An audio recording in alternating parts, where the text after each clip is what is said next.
All right, want to welcome you guys back to the It's a Bit podcast presented by 10,000 Takes. Very special guest today on the episode, former NFL football player for the Vikings, the Chargers, and the Rams, also does college football announcing, and is on K-Fan. Ben Leber goes by Nacho Leber. Is that your nickname? Sure, yeah. Not a lot of people call me Nacho other than my teammates, but yeah, we can go with that. Well, I think it's your Twitter handle, right? That's about as far as my knowledge went on that. Yeah. How'd you get that nickname, by the way, Nacho? Yeah. Well, Jared Allen gave it to me when he got to the team in 2007. Out of nowhere, he just started calling me Nacho for Nacho Libre. Okay, I hear. We all joked around about the movie, and the funny thing is, I've only seen the movie once, so I'm not even a huge fan. But then when the nickname picked up, everybody thought it was because I was a big fan. So people, even other teammates would throw out movie quotes, and I'm like, I got nothing. They're like, that movie is Jack Black, right? Yep.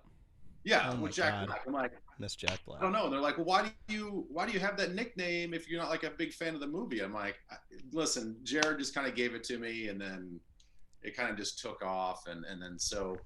Yeah, I was called Nacho, and then E.J. Henderson, he would call me Senator. So I kind of had a couple nicknames. Okay. All right, Ben, I have a very personal question to ask you, and we can't be friends depending on your answer. Did you ever lay a bad hit on Peyton Manning? A bad hit? Yeah, hit him hard. Oh, I hit him hard, yeah. Make him swear, man. I actually had a decent game when I was playing in San Diego. Maybe 2000 and 2004-ish. I think we were playing in Indy, and I think it was our first year in a 3-4 defense, and so I was just trying to feel my way out and trying to make some plays as an outside pass rusher, and I got in a few plays. It's not really in the stats so much now because I didn't have any sacks, but I hit him hard a couple times, and okay, no, that's fine. It felt good, yeah. Yeah. Well, okay. We'll get it out of the way now. I'm the only person in the group who's not a Vikings fan. I'm a Colts fan. Is why I said it. But you did play with my man Phillip Rivers for a short amount of time. What was Phil like? I mean, like I said, I'm a Colts guy. I bought his jersey to only have him play 17 games with us. That's a whole nother discussion. How could you describe Phil? Because Phil's the man in my eyes, at least. Phil is the man. Phil is. He truly is an adult child. Yeah. That's a great way to describe it. Dang describe nabbit. him, I feel it. Dang nabbit. He's, when I was in San Diego with him, the thing that really caught my eye was he could be boys with anybody. It'd be like the brothers, the white guys, guys from different parts of the country. He's got the Southern accent, but yet there was something so disarming about him that everybody just sort of liked him. And, we would play cards and play Blu-ray right in the middle of the locker room, and it didn't matter if it was, a defensive tackle, a corner, a receiver, a running back, offensive lineman. It didn't matter. He's out there just talking shit, and he's making fun of people, and everybody just loved him. But he talked clean shit. He never swore, right? And you probably never heard him swear. I don't think anyone has. Swear, but he was. The thing is, he was always talking. He never shuts up, and it's never a swear word. But he's always ribbing somebody. He's always making, he's bagging on you for the move that you made, for the bet that you made. It is constant all the time. Do you guys remember the mini punch? Was that against the Chiefs where some guy sacked him and he didn't even extend his elbow. He punched the guy in the arm after he sacked him, and the guy got in his face. He was doing the polite punch. Yeah, he did a very polite punch on another player. So, that just describes Phil in a nutshell. It makes sense. How prevalent is trash talking in the NFL? Is it something that you were unprepared for going into the league, or did it take you by surprise at all?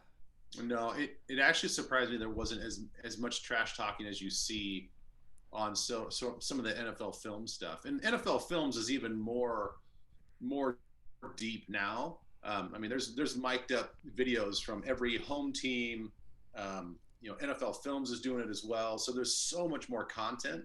But even back, when I was growing up, you saw these guys just talking smack on the sidelines during the games, and then you get in the games and you realize everybody's just sucking wind and everybody's just tired and everybody's like, Yeah. There's not a ton of talking, but the corners and receivers, they talk a lot of shit. Oh God, yeah. It is a lot of shit, but for the most part, it's just kind of funny ribbing. It's not. Yeah. I still remember playing against Shannon Sharp when he was in Denver, and my first game against him, I'm like, I got to be prepared. He's a loudmouth. He never stops talking. He had a reputation going into that game, and dude, he couldn't have been nicer. Like, he could not have been nicer. Like, didn't talk any trash to me, didn't put me down, didn't insult me. The second game that we played against him, he was like complimenting me after I'd cover him on routes and stuff. Like, I'm like, I was just thinking. Or you thinking like Andrew Luck? Remember how people used to sack him? Nice hit, man. Yeah, I was just thinking like you tackle Shannon. Did any quarterbacks you hit ever like tell you like nice hit, man? They ever give you compliments like that? Favre did when he was with the Packers. Oh, nice. Yeah. Yeah, Favre and I it was funny. It's actually both Packers players. Rodgers and I would have a few discussions here and there. Like, I hit Rodgers one time, and during a timeout, he's like, "Man, that was a hell of a hit. I thought you broke my rib. You hit me so hard." And then Favre told me I almost broke his thumb on a sack. But it was all like during timeouts. When we cut to commercial, guys are just talking to each other across the line of scrimmage all the time. So. No, both of those guys, were complimentary on some of the hits I had on. I don't know. It seems like you played with multiple Hall of Fame quarterbacks, even on your own team. What's the best quarterback that's ever been on your team, in your opinion? Well, Favre. Yeah. I mean, 09. It's hard to go against Favre. I mean, for sure. He's basically the raunchy version of Phillip Rivers. He's like the bad brother of Phillip Rivers. Like, he seems like he can be nice. Shit. Yeah, I feel like he's like what is that? Bad grandpa or whatever. Bad Santa. With the one with Robert De Niro or Johnny Knoxville. Dirty Grandpa's Robert De Niro. Yeah. Bad Grandpa's Johnny Knoxville. Yeah. So he's just kind of like that version. Like, they both talk the whole time. They're always talking. They always have something to say. It's just Favre will drop an F-bomb and cuss at you a little bit. So would you say, Ben, that Phillip Rivers is more of a holy man than Kirk Cousins? No, Kirk is way more holy. No, I appreciate it, man. I appreciate it. Phillip, Thank you. Jake does a Kirk impersonation. That was the way we decided to throw it in. God. Did we catch you off guard with that, or no, not really? Or are you like, because, that's kind of fucking weird? No, it's an interesting question because they're both extremely religious and spiritual, but because Kirk is so much more stale, that he gets the Ned Flanders award for sure. Speaking of Kirk, like, there's been a lot of rumors about him today, potentially going to the 49ers. Should we buy into these rumors? What are your thoughts about that? Yeah, that was all stressful to read. Yes. To both sides. Yeah, I just don't see it happening. I mean, first of all, I don't think John Lynch is going to pull the trigger on something like that. That doesn't seem like a John Lynch thing to do. To throw multiple draft picks at a guy that I think he is a major upgrade from Garoppolo. Now, yes, there are opinions out there that people think Garoppolo is either right on par or even maybe slightly better than Cousins, and I just don't see that at all. Yeah. But I just don't see them making that move. Kirk has so much time in this league for people to like have an opinion and a reputation that follows him around. I just don't see how he would be the guy to sacrifice your future a little bit just because you want to maybe win a Super Bowl in the next 2 years. I don't think that they're that close. That's my opinion. So I don't see it happening. Well, in San Fran, fans would need to be ready to make the transition from bad boy to good boy because Jimmy Garoppolo's out there with porn stars while Kirk is there, on Sunday mornings praying. So it's quite the transition for fans too. They would have to get used to that. I was gonna say, like, the news story around him was dating porn stars. Kirk's always with his wife Julie. Yes, it's gonna be a flip flop. It's a separate narrative. I don't know if they'd be able to take it. So that's another thing to consider. they got to think about that. The culture around Kirk is just a hell of a lot different. But I think it vibes better in the Midwest. I feel like that's just with Kirk. Yeah. I don't know. Ben, who was your – if there's one player in the NFL you hated or you did not like to – either someone on your team, someone you'd have to go against, just a guy that just gets your blood boiling, who's that in the league? There's a fullback. I believe his first name was Vonta Leach. I think he played for the Ravens. I played a position where I had to hit a lot of fullbacks, and that wasn't fun. It wasn't fun. Yeah. And so, when I met my match sometimes, and I'm watching film, and I'm having nightmares about hitting these guys multiple times a game, he's one of those guys that kind of stood out in my mind. Not a bad guy, but he was super physical. Let's see. I don't know. Nobody really off the top of my head that I think was just awful. Was it Larry Allen at one point in time? I think he played in San Fran. We were getting ready to play him, and he went from the Cowboys to the 49ers, and we hyped him up all week long about here, Hall of Famer. He's going to maul you. He's just going to, my linebacker coach at the time was just like, filling us full of just like, he's going to eat you guys alive if you don't play physical with him. And for some reason, I had a good game against him. I don't know if it was just all the pep talk during the course of the week, but, he kind of had me shaking my boots a little bit. Playing against Jerome Bettis, that was scary. Oh, the bus. Yeah. Those were the days, man, when he was tearing up the league. Yeah. He's a big guy. Dude, he's huge. Yeah, it's terrifying. Like, the type of person I'm taking around as my personal bodyguard is a guy like Jerome Bettis. I'm not letting – no one's touching you with that guy. Well, obviously, you see how, gregarious he is off the field. Super nice and whatever. And then he gets on the field, he's a freaking monster, man.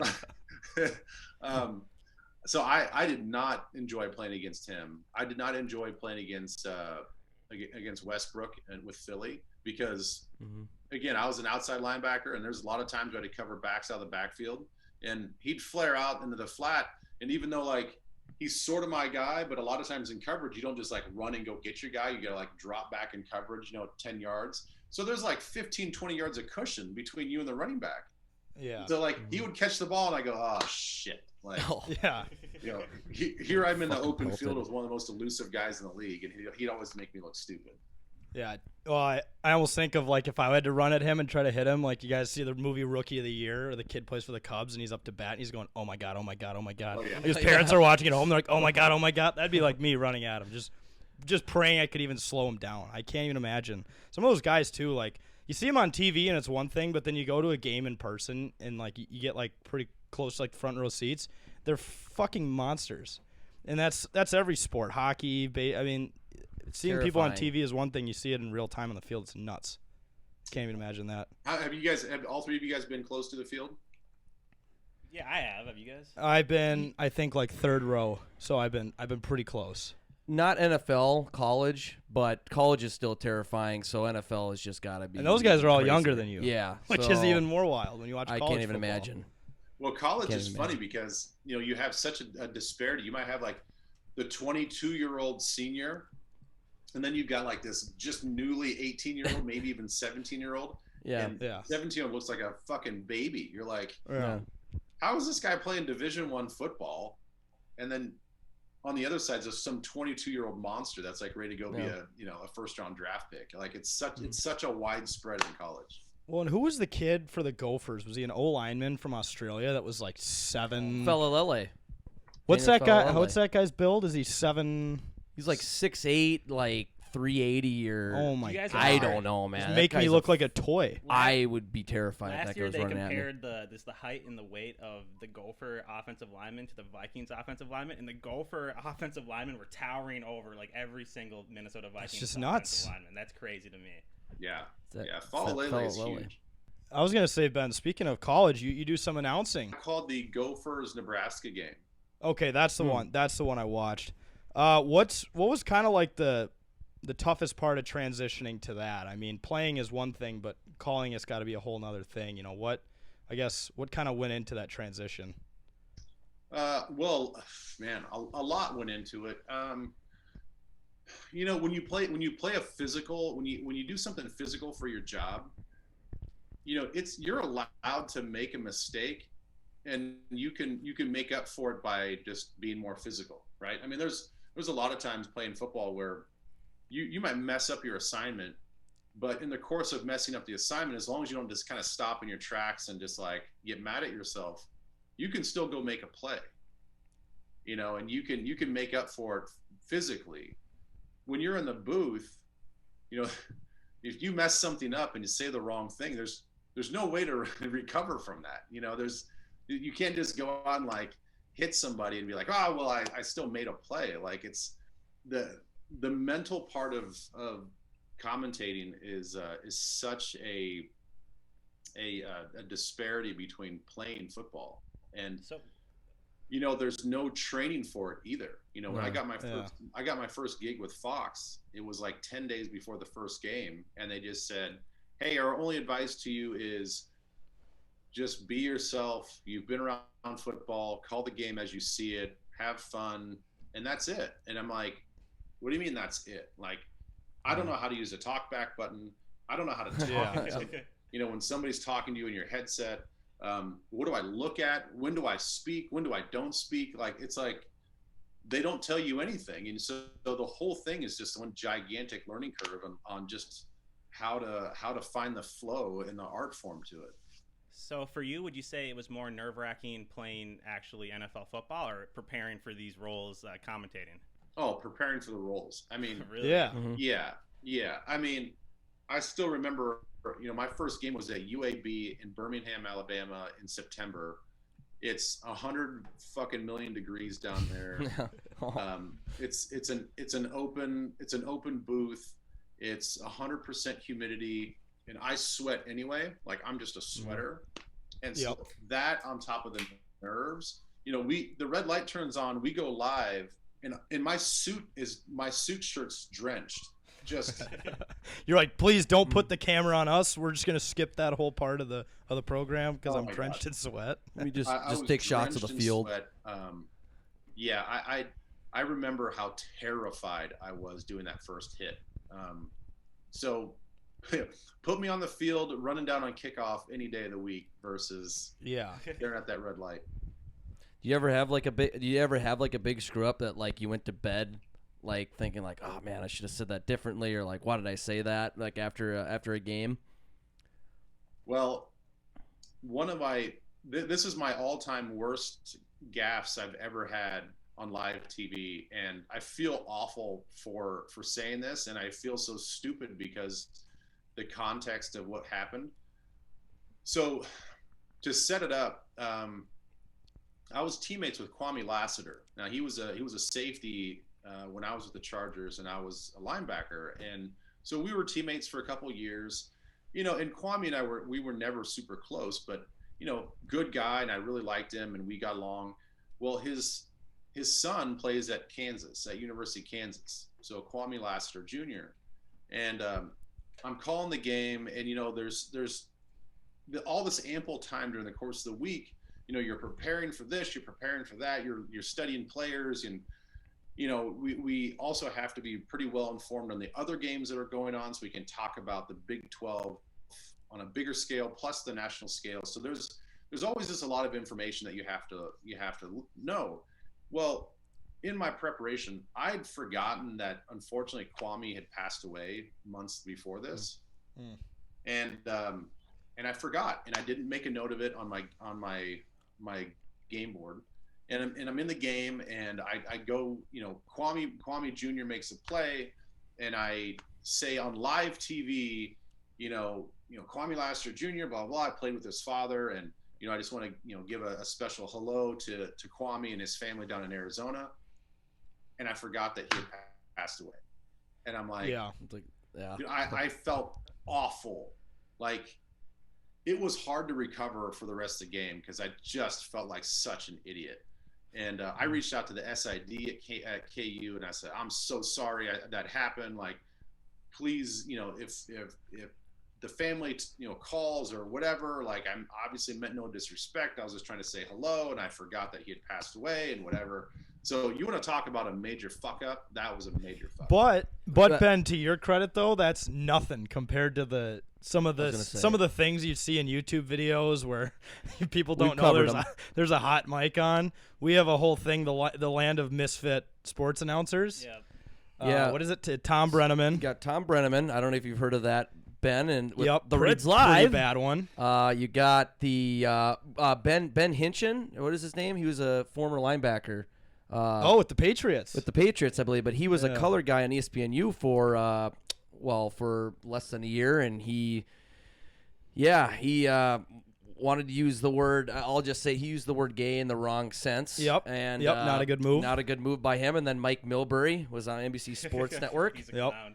He's gone. He said something about women in the bubble. And what about Burt Blyleven? Oh yeah, but he stayed on. Oh, we got to do this fucking thing over again. I just fucked it up. So we're live. What we're trying to say, Ben, is in our book you're fine. That's not horrible. Did that? It could be so much worse. As soon as worse. you said that, Ben, did you know you fucked up, or did it take a few seconds to kind of set in? No, it took a few seconds because somebody reached out on Twitter. That's the thing. Like it was like commercial break. I checked my phone. And somebody was just being an ass, and made it worse. Like somebody on Twitter, like they always are. That's So instead of just like, hey, like nudge, dude, just want to let you know that like Kwame passed away a couple months ago. Somebody reached out and said, you disrespectful asshole, blah blah blah, and I'm like, oh shit, like so yes, it's not like you.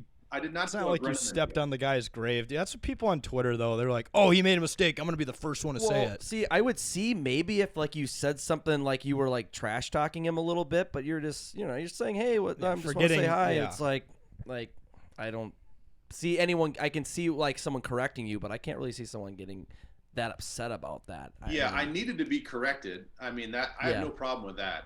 Yeah. But, the way the guy attacked me, I was being slanderous or something to Kwame. It was like, dude, I was, in the end, I was saying hello to him. If he was watching the game, I was just saying hello. It wasn't like, oh yeah, his dad sucked and whatever. I'm like, like I was just trying to say hello to an old teammate and had forgotten that he suffered a heart attack when he was on a treadmill. So. Yeah. While we're on the topic of you announcing, there's a few photos I found on Twitter of you wearing a toupee. Mm-hmm. When do we get to see that again? Because I think it should be more regular. Wouldn't it be funny? It's like the first quarter, Ben doesn't have it on, and they're like, let's cut back to the booth in the second quarter, and he just has the toupee on. That was obviously a Halloween bit, and we were at like the spirit store with my kids, and my daughter was looking for a wig. I found a wig. I'm like, let's just have some fun with it. And so I actually wore it. I wore it on our pregame show. So the week of Halloween for the Vikings Fox 9 pregame show, I wore it for the second half of the show. And yeah, we just had fun with it around the house. So I still have it. I don't know if I'll break it out anytime soon, but I still have it. Well, the good bit with the toupee is like when it accidentally falls off unintentionally, like in old movies and TV and stuff. It's fucking hilarious. Ben, I got to ask you about the 2009 NFC Championship game. Oh, don't bring that up. I'm kidding. I have to. Okay, it says I never get a chance to talk about this with an actual Viking. What was that locker room like after that game? I need to know. Oh, I mean, I don't know if you want. I don't know if I want to paint a picture of like. It's been 10 years. We say plenty of negative things on the show, so it's right on brand. Go ahead. Well, I mean, here we are, like thinking that we play in the NFL and we're a bunch of tough guys, and you want to have this sort of like scene in the locker room of just a bunch of tough guys and there's blood and sweat and whatever, but it was sort of like all of that, but like a bunch of broken, depressed. Sad tears. I mean, grown men just in their lockers crying. I mean, it sucked. I mean, that really sucked. And then like to see, and the thing is like, that's always and forever going to be Bountygate. And we knew that Brett was getting beat up a little bit. and we knew that he was toughing it out.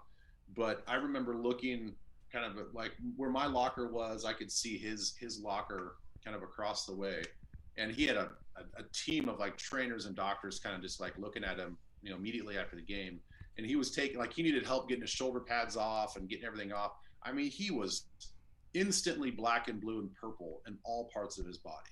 Like, well, some of those hits he took today, they like those players who hit him would be suspended for weeks. Yeah. There would have been a hell of a lot more. I think there was this one flag in that game for roughing the passer. There would have been like 10 today if that was in today's game. It's disgusting to actually watch. Like I think Jake and I both have recently watched the highlights of it, and just to see what they got away with is absolutely crazy. Honorary fuck Sean Payton. Well, Throwing speaking of, I was mentioning when I came in here just before, I weirdly just watched that like the other day. I'm like, wow, this is the first time I actually watched the 2009 NFC Championship game since I watched it live when I was like 13, and I saw the highlights of it, and I saw that I think everybody, that bullshit, I'll say it, the pass interference call on you when the guy, I don't know, I mean, that kind of was a game so changer. stupid. The guy dude. was the like guy falling was falling backwards. over. It's the most.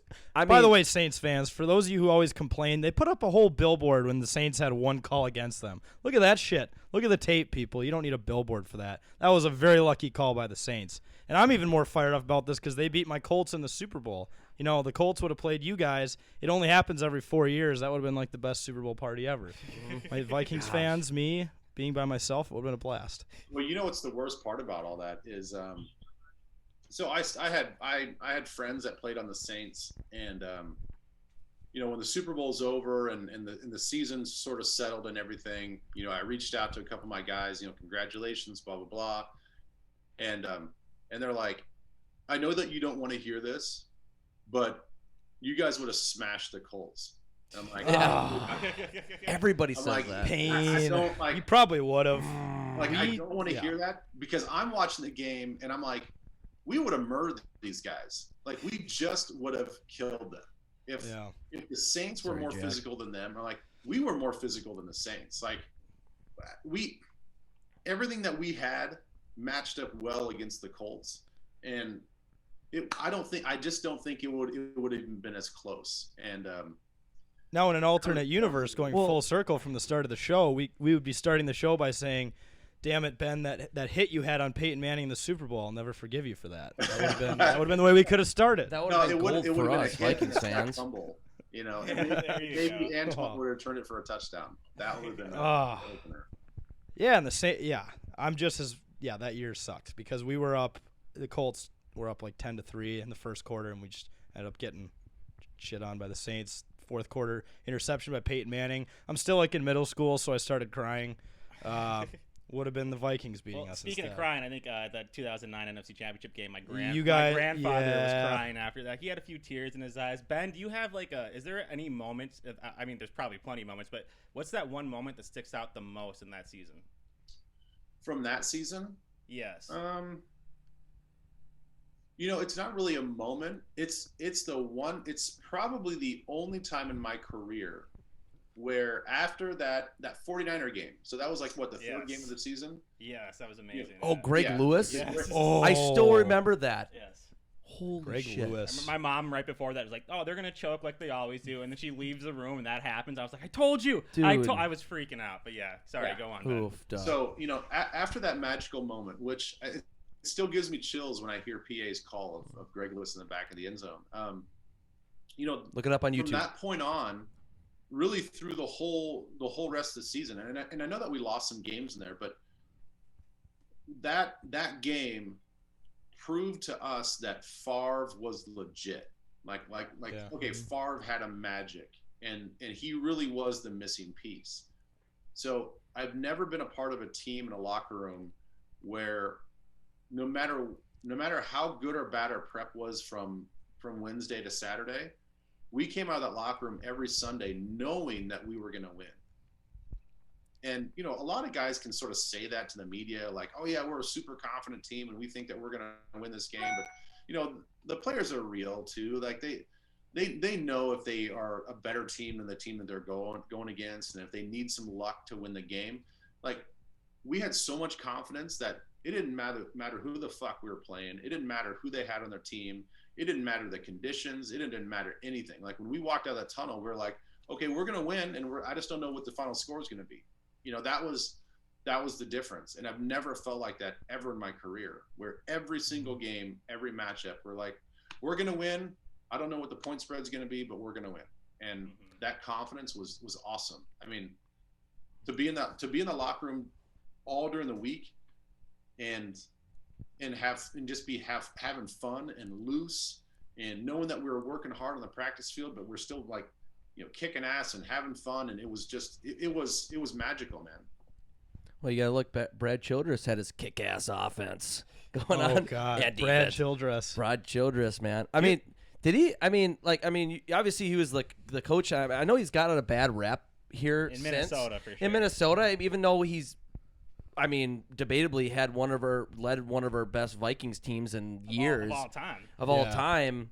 He got a bad rep for being dull and all that. What was your relationship with him? What was he like as a coach with the Vikings, I guess, from your perspective? I got along with Brad for a long time. I was with the team for 5 years, and it wasn't until, going into my fifth year so after the 2009 season, Brad and I kind of had a falling out. It was partially my fault. I'll put, part of it on him as well. I came to him in the off season and I said, hey man, I had this type of season, I got more opportunities playing on third down, kind of like, what's it going to take for me to get some more playing time in this role? And he just didn't like the way I approached that conversation. Cause I kind of just stopped him in the hallway, and I didn't say, hey man, I want to talk to you and have a meeting and talk about this stuff. So I kind of surprised him, and I think that he just was caught off guard by that. And he took it as I was being selfish, and so he turned it right back on me later on and was like, "Why are you being so selfish? This is a team game.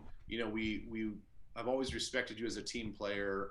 And all this other stuff. And I was just kind of telling him, you got to understand my position. This is my last year of my contract. I feel like I've proven myself that I can play more downs than I'm playing. And we kind of had this just sort of this back and forth. And then as the season went on, our relationship just started to deteriorate even more. We had an incident on the field where he cussed me out, and I stood up for myself in front of the whole team, in front of the whole defense. He didn't like that I was talking back to him. And so from that point, it was completely fractured, and it was just over. So we sort of ended on a bad note, but, for a better part of 4 years, we got along great. He would call me all the time. Hey, how's the team looking? What's the locker room vibe? Anything I need to know? So I really was a sort of like this conduit and kind of an ambassador for him. And then we had this falling out, and we just never repaired it. Well, I was going to say, if I was Childress in that situation, you stopped me in the hallway, I'd be like, oh, this guy's ambitious. That's how I would have taken it as. Wouldn't any coach want their players to want to play with more? some of the guys in the NFL, too, with how cocky some of them get and stuff. A guy who comes, saying I want to do more, I'm kind of surprised. There must have been a reason why he was upset, but that's kind of shocking to me. Well, I think, looking back on it, I don't think that there were times where he juggled multiple things very well at the same time. And I think that I kind of understand that there were some things going on behind the scenes that not involving me, but I think it just probably just caught him off guard. He wasn't prepared for it. Maybe it was a bad day. He felt uncomfortable, didn't know how to respond. And then the conversation just was kind of clunky, and it just never really repaired itself. And then there was the incident with, the whole situation with Randy Moss being on the team and then being cut. What, 2010? I inadvertently was caught up in that as well, and he kind of was trying to blame me for parts of that. So it was weird. Yeah. Well, another question I have for you, Ben, on a lighter note from 2009 and all that shit. You're a whiskey guy. What is your Mount Rushmore of whiskeys? What's your go-tos? Because well, what's funny is before I started endorsing Douglas and Todd, I told the guys at Douglas and Todd, I said, listen, I'm not a bourbon guy. I'm just not a dark liquor drinker.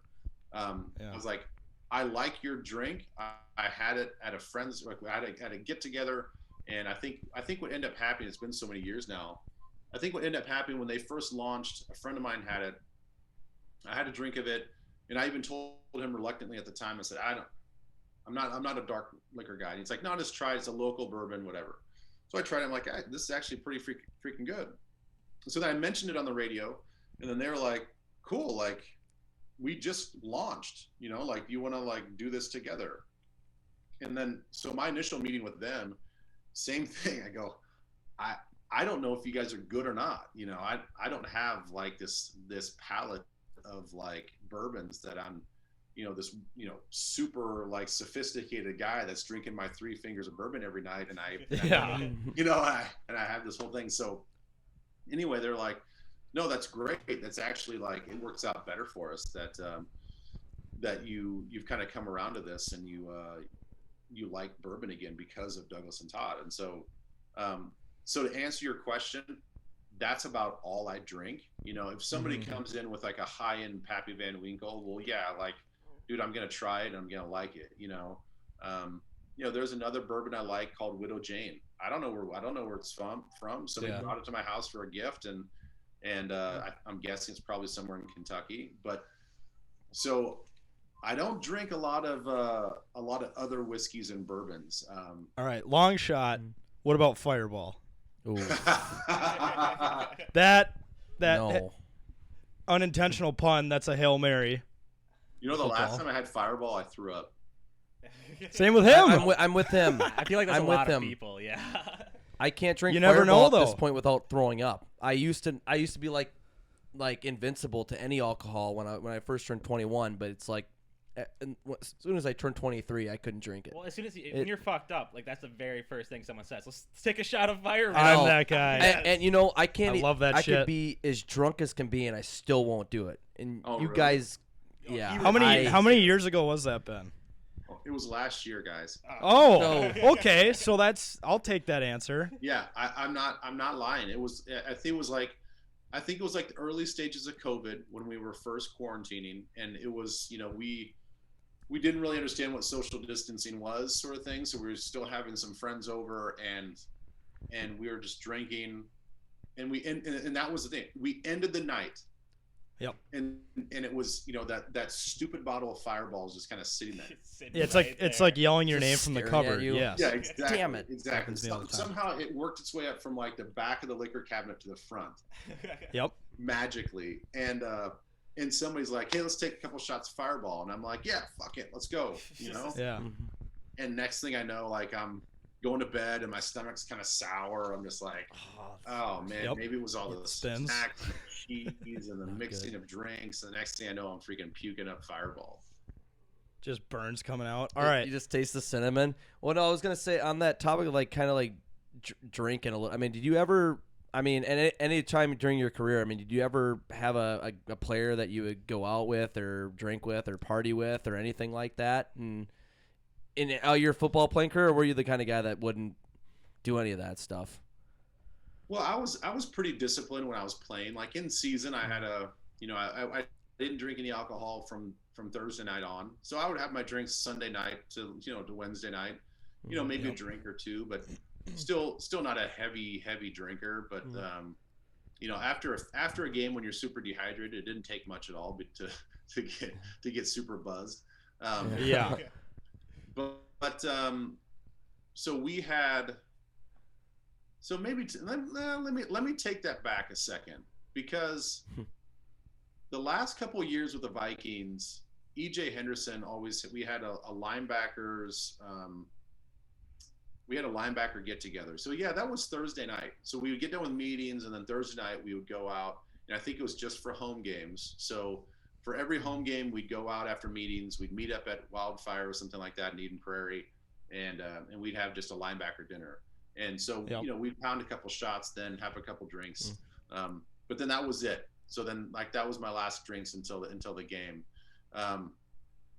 But when I was in San Diego, my first year with Junior Seau was like, it was completely wheels off, man. Like that guy, just a party animal. Just party. Yeah. San Diego. You're in San Diego. That's a place to party. Gosh, it's beautiful out there. He was full on all the time. And the sneaky thing is, he was one of those guys that he would get everybody together because he was a huge social butterfly. He would get everybody together and we'd go out, but he had a deal with every bartender that we went, because he owned this. I've never seen a guy own a city like Junior. I mean, he grew up in Oceanside, which is just north of San Diego. Played at USC and then played his whole career in San Diego. Like, he knew everybody at every bar. And so they would always feed him water shots. So he was giving us tequila shots.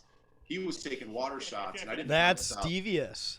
You seem like the biggest drinker in the group, when in all reality you're the most hydrated. Oh, he was the most hydrated. And then you guys all have that buddy, or maybe you're yourself, that like you're the one that just sort of bounces secretly out the back door. Yeah. It's like 3 a.m. and he's like buying shots for everybody, and then all of a sudden he's gone. Like, where did he go? We all know that person.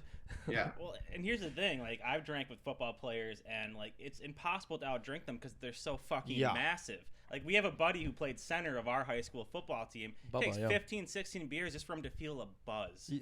And I've seen him drink. He doesn't drink a lot anymore, which he's only 25, so it's weird. But he had like 8 or 9 shots of whiskey or something, and he wasn't feeling it one time downtown, and then I'm sitting there after 4 just hammered. I'm like, I don't know what you do. But there's nothing wrong with being a lightweight. No, because you save the money. Mm-hmm. The money is the biggest thing. It's not the liver. Tolerance equals savings. Money talks. Yeah, right there. So, I was gonna say, Ben, we'll have to have you come into our studio in Prior Lake sometime, and we'll see. We'll do some shots of Fireball. I'm gonna move that time from the last time you did Fireball to the next time we film the podcast. So that's my mission. You're saying he can't drink Fireball till the next time he's in the studio? Well, no, I'm saying that will be the most recent time from the next interview that he drinks Fireball. Okay, that's my goal. Yeah, I don't know about that, guys. It can be a couple. I may have said yes until you said Fireball, and then that's going to push me away for a couple years. Tequila? Yes, absolutely tequila. All right. Well, then we're doing tequila. We'll get Patron. We'll throw it on the company credit card as a business expense. Tax write-off. Do you guys have any more final questions for Ben before we do the rapid fire bit? Well, I guess I wanted to you live in Edina now, right? I do, yeah. Correct. Well, have you ever been called a cake eater? Are you aware of that terminology? I mean, I don't know. What are your thoughts on that? Yeah. No, 100%. I knew, when I first moved into town, my realtor was from St. Paul. She was a friend of a friend from our neighbor in San Diego, and she's like, listen, I know you want to be close to the facility, and the only area that I know is Edina.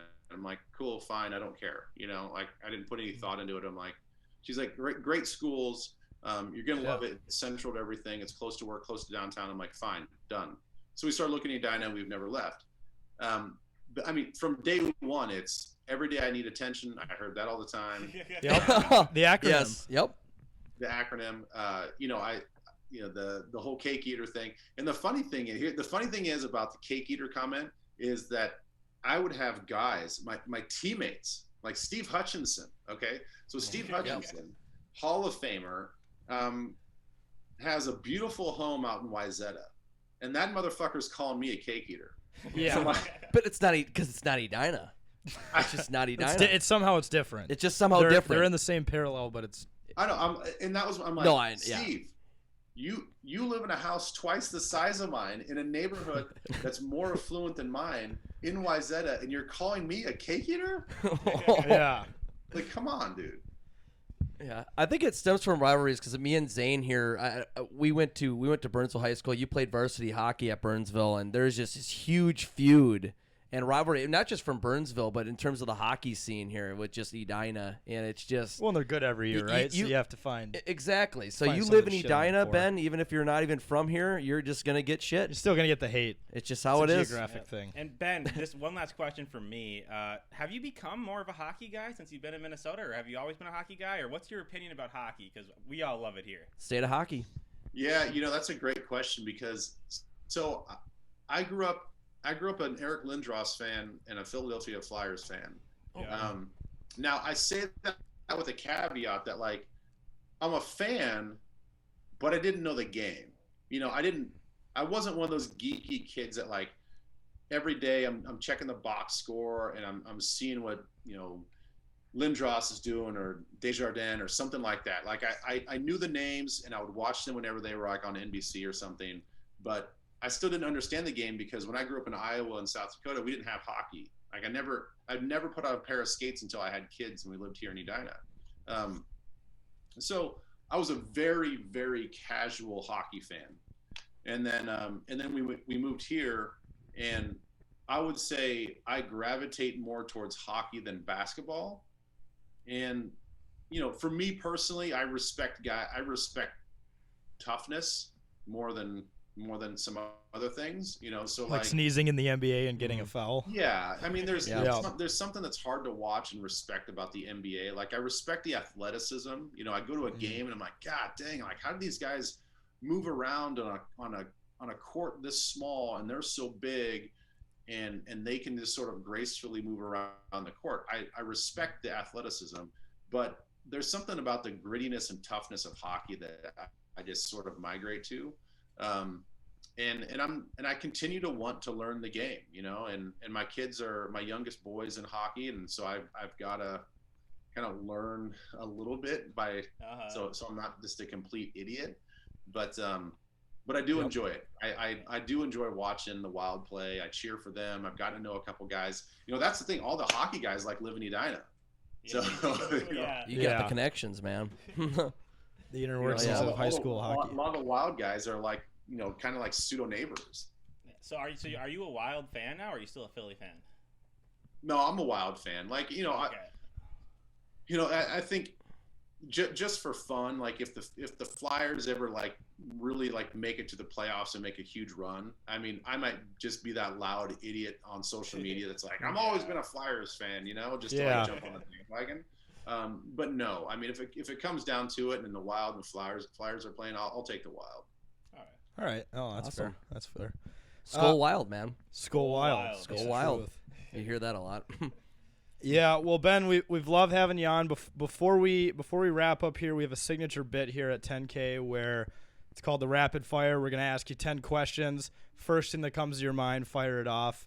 There's no limits to the questions, so you ready to go? I'm ready to go. Let's do it. All right. Rapid fire. Ben Leber.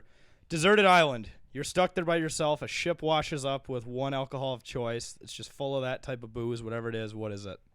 Oh, I got to go Douglas and Todd. I mean, I got to stay on brand. So like, give me some bourbon and I'm good. Official sponsor. Nice plug there. Yep. Now, you were an NFL linebacker, so this one should be higher than some of our previous guests, or they're just cocky. But how many fourth graders could you fend off in self-defense at one time? Okay, so my son right now is in fourth grade, so I know the level of quickness and tenacity that a fourth grader can have. 7.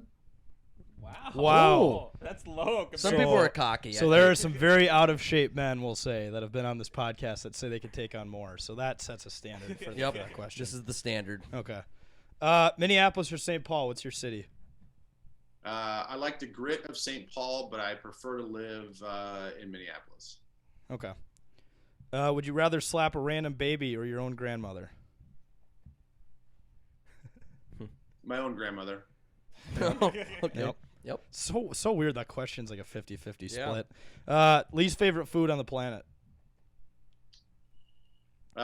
Loose meat sandwiches, specifically sloppy joes. Wow. Damn, so is it more of like you just hate the mess, or is it just the liquidy-ness? I don't get it. It's like you're eating spaghetti sauce on a bun. And you call it a sandwich. I've never understood it. I hated it at the cafeteria in school. It was fucking disgusting, and it just grosses me out. Well, and then you actually eat it with a fork, and then people shit on you. They're like, "You're not a real man." It's like, no, I just don't want to go wash my hands. Dude, shout out! I've never heard someone describe a sloppy Joe that way. It's a loose meat sandwich. I like that answer. But maybe you just haven't had a good sloppy Joe yet. Maybe that's it. I've had all. Listen, don't talk to him about sloppy joes. I'm not a picky eater, and I was a true fat kid when I was young, and I had to wear husky pants. So I never turned down those meals at like the baseball banquet where someone brings a gigantic thing of sloppy joes. You know, I would eat it, but I hated it. I thought it was disgusting. Yeah, they show up with the crock pot and everything. Fair enough. Yeah. Would you rather never speak again or always have to say what's on your mind? I think I would rather say what's on my mind. Yeah. Well, actually, now that I think about it, as an announcer, that's an interesting question because either result would not work very well. Yeah. What are your thoughts, Ben? Silence. Yeah, professionally, I would not last very long if I. Or on the other side of the spectrum, that guy fucking sucks. Can you imagine? Sucks. Yeah. He sucks. Sorry, I had to say it. Okay, if you were given an all expenses paid trip to Cleveland, would you take it? You've probably taken one of those before. Yes. What's more realistic, ghosts or aliens? Aliens. All right. Would you rather always wear one rollerblade on one of your feet, or always have someone walking in front of you that's going a little slower than you want? Oh, give me the rollerblade. Yep. Yeah, Yep, I can't work with stand people. the slow people in front. Yeah. Yep. If a movie was made about your life, who's playing you?